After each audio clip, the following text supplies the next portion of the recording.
Hello students, good morning. आज एक बार आपके सामने फिर से C U E T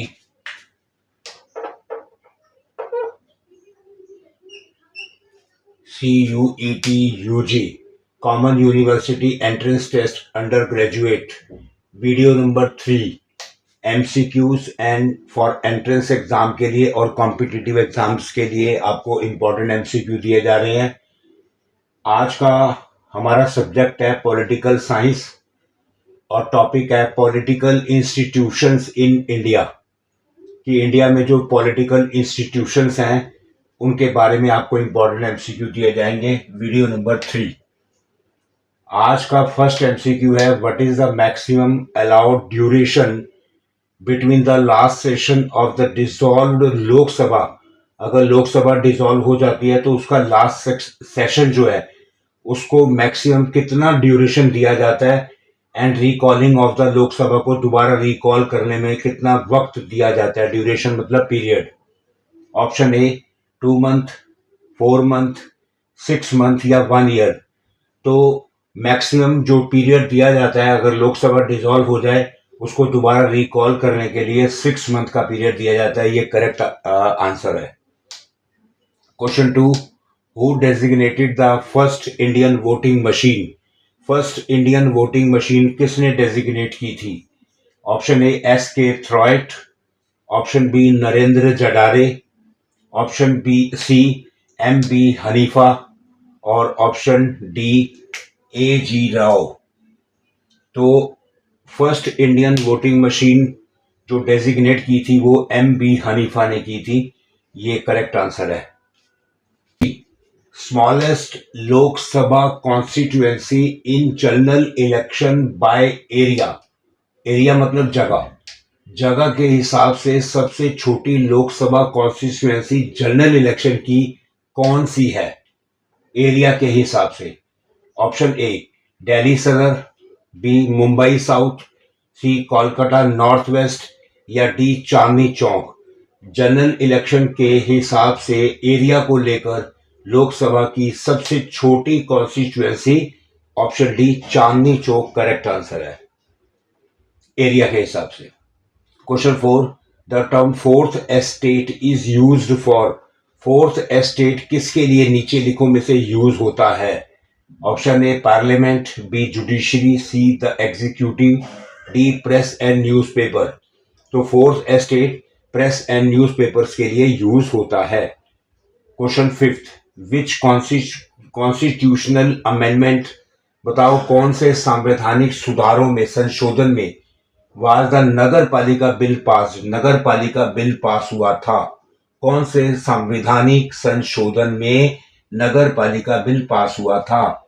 option A 70th, 72nd, 73rd या 74th। तो संवैधानिक संशोधन कॉन्स्टिट्यूशनल अमेंडमेंट के नगर पालिका बिल पास हुआ था 74th अमेंडमेंट में। ऑप्शन डी करेक्ट आंसर है 74वें संशोधन में। The smallest Lok Sabha constituency in general election by population. सबसे छोटी लोकसभा की कॉन्स्टिट्यूएंसी जनरल इलेक्शन की पॉपुलेशन को लेकर यानी जनसंख्या को लेकर। Option A Buxar, B Lakshadweep, C Ghaziabad या डी बेंगलोर नॉर्थ। तो जनरल इलेक्शन को बाय पॉपुलेशन के हिसाब से सबसे छोटी Lok Sabha constituency option B Lakshadweep है, क्योंकि लक्षद्वीप एक आइलैंड है और इस आइलैंड पे कम लोग रहते हैं, तो पॉपुलेशन कम होने की वजह से ये स्मॉलेस्ट लोकसभा की कॉन्स्टिट्यूएंसी है। क्वेश्चन 7, विच स्टेट्स या union territories have a common high court. Very important. कौन सी स्टेट्स या यूनियन टेरिटरी की कॉमन हाई कोर्ट है? Option A UP and Bihar, B Punjab and Jammu Kashmir, C Punjab Haryana and Chandigarh या डी आसाम एंड बंगाल। तो जिस स्टेट्स या यूनियन टेरिटरी की कॉमन हाई कोर्ट है वो है Punjab, Haryana and Chandigarh. Question 8, Panchayati Raj is organized at the. Panchayati Raj किस लेवल पर ऑर्गेनाइज किया जाता है? Option A block level, B village and block level, C village block and district level, या D village block district and state level. तो पंचायती राज जिस base पर organize किया जाता है वो है ऑप्शन सी, विलेज यानी गांव, ब्लॉक और डिस्ट्रिक्ट लेवल पर। ये आंसर सी करेक्ट है। Which court is responsible for the enforcement of fundamental rights? Fundamental rights को एनफोर्समेंट करने के लिए कौन सी कोर्ट जिम्मेदार होती है, यानी फंडामेंटल राइट्स को प्रोटेक्शन देने में कौन सी कोर्ट जिम्मेदार होती है? Option A supreme court, B high court, C district court, या D both A and B. तो बोथ ए एंड बी यानी डी ऑप्शन करेक्ट है, क्योंकि ए में सुप्रीम कोर्ट और बी में हाई कोर्ट। तो सुप्रीम कोर्ट और हाई कोर्ट दोनों ही फंडामेंटल राइट्स को एनफोर्समेंट करने के लिए जिम्मेदार होते हैं। Question 10, main source of income of the panchayat. Panchayat की इनकम का मेन सोर्स क्या होता है? Option A grants from government, government से जो ग्रांट्स मिलते हैं। Option B taxes on building से जो टैक्स आता है, टैक्स ऑन कमर्शियल क्रॉप से जो टैक्स आता है, या डी ऑल द अबव। तो पंचायत की इनकम का सोर्सेस ऑल द अबव है, क्योंकि इनको ग्रांट्स फ्रॉम सेंट्रल गवर्नमेंट से ग्रांट भी मिलता है, टैक्सेस बिल्डिंग से इनको टैक्स मिलता है, और कमर्शियल क्रॉप से भी इनको टैक्स मिलता है। तो all the above correct answer है। Question 11, who is the chief executive of panchayat samiti? Panchayat samiti का चीफ एग्जीक्यूटिव कौन है? Option A block development officer, B chairman, C sarpanch, या D none of the above. तो पंचायत समिति का chief executive officer block development officer होता है। Option A correct है। Where troops are stationed in urban area. शहरों में, अर्बन एरिया में सेना कहाँ रखी जाती है? सेना कहाँ रुकती है? सेना को कहाँ रखा जाता है? आर्मी बोलते हैं, troops means army. Option A cantonment, B tents, C camps, या डी पुलिस स्टेशंस। तो अर्बन एरिया में जहां आर्मी रखी जाती है, जहां आर्मी रुकती है, जहां आर्मी रहती है, उसको कैंटोनमेंट्स कहते हैं, यानी छावनी। तो ये इनका क्षेत्र होता है जहां पे ये रुकते हैं, ये रहते हैं। Question 13, 73rd amendment act is important for whom? 73वां संशोधन किसके लिए इंपॉर्टेंट है? ऑप्शन ए वुमेन के लिए, बी शेड्यूल कास्ट के लिए, सी शेड्यूल ट्राइब्स के लिए, या डी ऑल ऑफ दीज। तो 73rd संशोधन अमेंडमेंट जो था वो ऑल ऑफ दीज यानी वुमेन, शेड्यूल कास्ट और शेड्यूल ट्राइब्स तीनों के लिए इंपॉर्टेंट है। इसमें इनके राइट्स सुरक्षित रखे गए हैं, इन्हें बहुत सारे प्रोविजंस प्रोवाइड किए गए हैं। Question 14, which parts of the constitution envisages और 3 tier system of panchayat? Panchayat का 3 टायर सिस्टम कौन से पार्ट कॉन्स्टिट्यूशन के कौन से पार्ट में रखा गया है? Part option A part 9th, part 7th, part 11th, या पार्ट 6। तो पंचायत का 3 टायर सिस्टम कॉन्स्टिट्यूशन के जिस पार्ट में रखा गया है वो ऑप्शन ए पार्ट 9th में रखा गया है। ये करेक्ट आंसर है। Question 15, minimum age that a person must attain to be eligible to be a member of panchayat. कम से कम एज क्या होनी चाहिए अगर किसी भी व्यक्ति को पंचायत का मेंबर बनना हो? Option A 18 years, option B 21 years, option C 25 years, या ऑप्शन डी 30 ईयर्स। अगर किसी भी व्यक्ति को पंचायत का मेंबर बनना हो तो उसकी eligible age 21 year, option B correct होगा, 21 years. Question 16, the objective resolution in the constituent assembly was moved by. Constituent assembly में ऑब्जेक्टिव रिसोल्यूशन किसने रखा था? इसका प्रस्ताव ऑब्जेक्टिव रिसोल्यूशन का किसने रखा था? Option A doctor Rajendra Prasad, B R Ambedkar, C Jawaharlal Nehru, या डी सरोजिनी नायडू। तो कॉन्स्टिट्यूएंट असेंबली में ऑब्जेक्टिव रिसोल्यूशन जवाहरलाल नेहरू ने रखा था, यह करेक्ट आंसर है। Question 17, who is the exponent of rule of law? Rule of law को किसने स्टार्ट किया था? Option A B Dicey, B Barker, C Seeley या डी लास्की। तो रूल ऑफ लॉ के exponent option A V dicey हैं, ये correct answer है। 18, democracy works on the principle of. हमारा जो लोकतंत्र है, डेमोक्रेसी है, वो किस सिद्धांत पर काम करती है?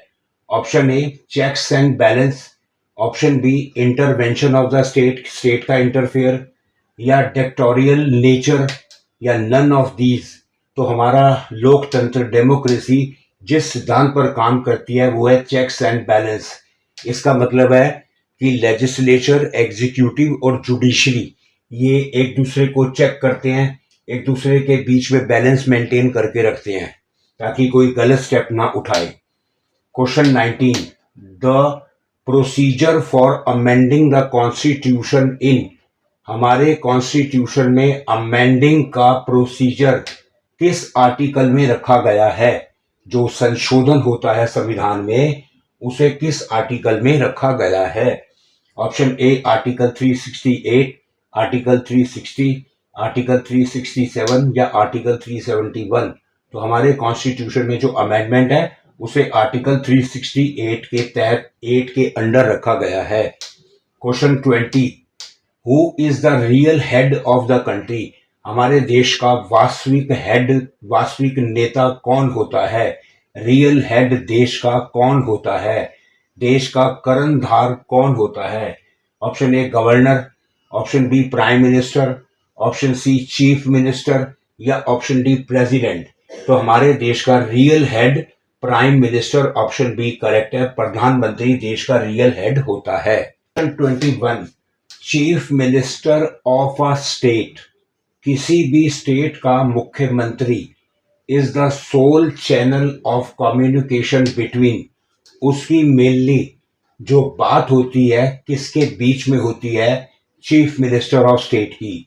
Option A minister and governor के बीच में बातचीत होती है, ministers and the legislature member के बीच में बात होती है, बोथ ए एंड बी के बीच में, या नन ऑफ द अबव। तो चीफ मिनिस्टर जो सोल चैनल है कम्युनिकेशन का, वो है ऑप्शन बी मिनिस्टर और लेजिस्लेचर के, लेजिस्लेटिव मेंबर के बीच में बात होती है। Question 22, which article of the constitution confer upon the governor of the state the power to make ordinance? कौन से आर्टिकल के अंडर, कॉन्स्टिट्यूशन के, संविधान के कौन से आर्टिकल के अंडर गवर्नर के पास ये ताकत होती है कि वो ऑर्डिनेंस इशू कर दे, उसके पास पावर होती है, यानी अध्यादेश लागू कर दे? Option A article 123, article 213, article 93 या नन ऑफ द अबव। तो देश के गवर्नर के पास, स्टेट के गवर्नर के पास जो पावर ऑर्डिनेंस लागू करने की कॉन्स्टिट्यूशन के अकॉर्डिंग जिस आर्टिकल में होती है वो है ऑप्शन बी आर्टिकल 213। आर्टिकल 213 के अंदर गवर्नर अध्यादेश लागू कर सकता है, जारी कर सकता है। Which among the following is और are not a part of the state executive? नीचे लिखो में से कौन सा स्टेट एग्जीक्यूटिव का पार्ट नहीं है? Not. Option A governor, option 2 chief minister, option C council of minister, option 4 advocate general. तो नीचे लिखो में से स्टेट एग्जीक्यूटिव का पार्ट जो नहीं है उसके ऑप्शंस हैं ओनली 1, बी है ओनली 4, सी है ओनली 1 and 4 या डी है ऑल द अबव।